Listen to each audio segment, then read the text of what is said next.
Good morning, everyone. This is Gideon Cheng here. I hope everyone would choose to stay happy today and focus only on the positives and remove any negative thoughts, emotions, and situations that aren't even true. Let us not get deceived no matter what. I wanted to briefly chat about life today, and today's topic is how to be blessed. Jesus said, "Remain in me, and I will remain in you." Without God, we cannot bear fruits. That's what Jesus said. Friends, sticking with God in your life is truly how you can be blessed by God in your life. Isn't that simple? Sticking with God is how you can be blessed by God. What does it mean to remain in Jesus and Jesus remaining in our lives?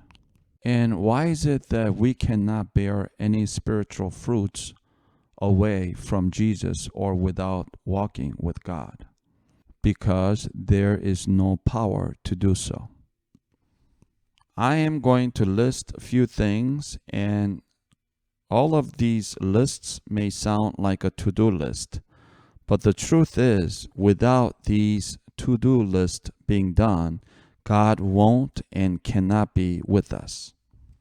Without these, you will not be blessed by God.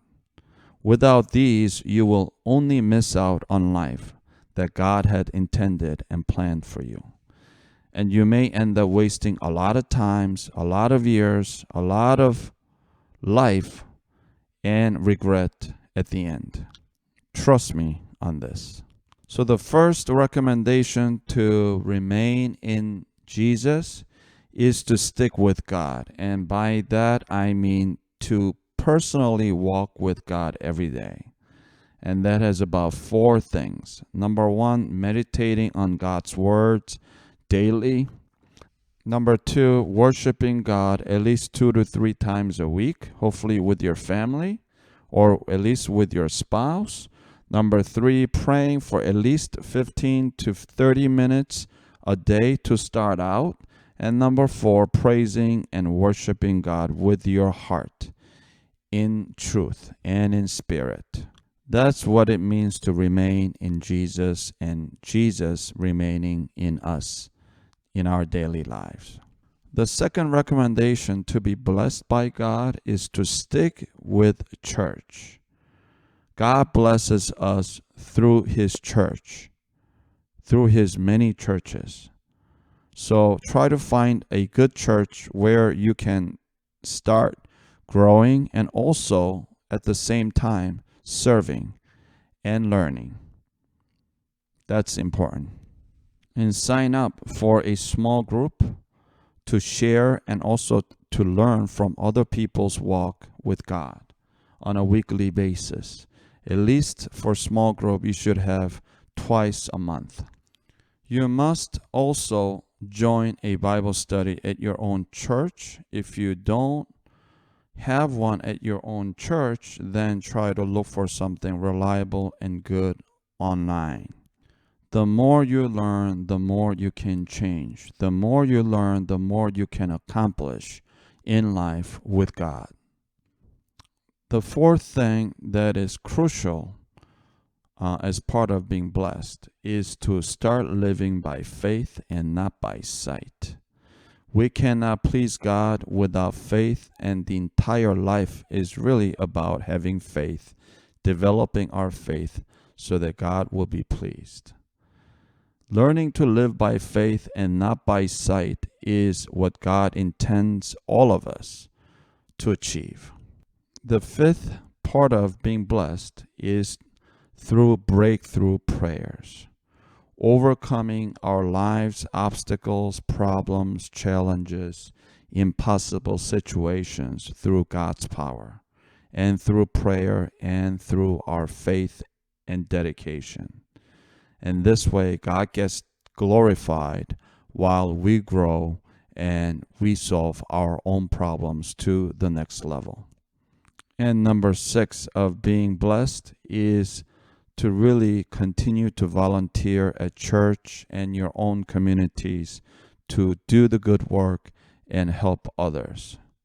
God wants us to serve, and there are directions to do so. We must be the salt and light of this world. We need to show them the kind of miracles that God brings to not only in our lives, but to other lives in need. This is crucial if you really want to become successful and rich through God's blessings, because God just does not give you blessing. It says in the Bible, you sow generously, then you will reap generously. If you sow sparingly, you will reap sparingly. Which means if you sow a lot, then you will gain a lot. You'll be blessed with many things. If you sow little, then you will get little by God. It's very truthful statement, and that's what God had promised. So if you want great success and riches, think again. Think completely different in terms of how you can help the needy people around this world. And think big and think out of the box. Number 7, mission. God wants us to spread the gospel to the people who have not heard about the gospel. So whether it's in your inner city mission or overseas missions, it should be your priority to be engaged in the work of mission on behalf of God. Start giving your time, efforts, talents, and money to help those homeless people, widows, orphans that are poor and needy around this world, and God will start blessing you. And make sure you not only tithe every week on Sundays, but you give above and beyond your tithes. God promised, give and you shall be given. Friends, I just laid out about 7 steps into a blessed life that God has promised, and I hope that this will truly work in your life as it has been and it still is working in my life as well. I hope you have enjoyed our class today, and I also hope that you would take your life seriously by continuing to listen. Thank you.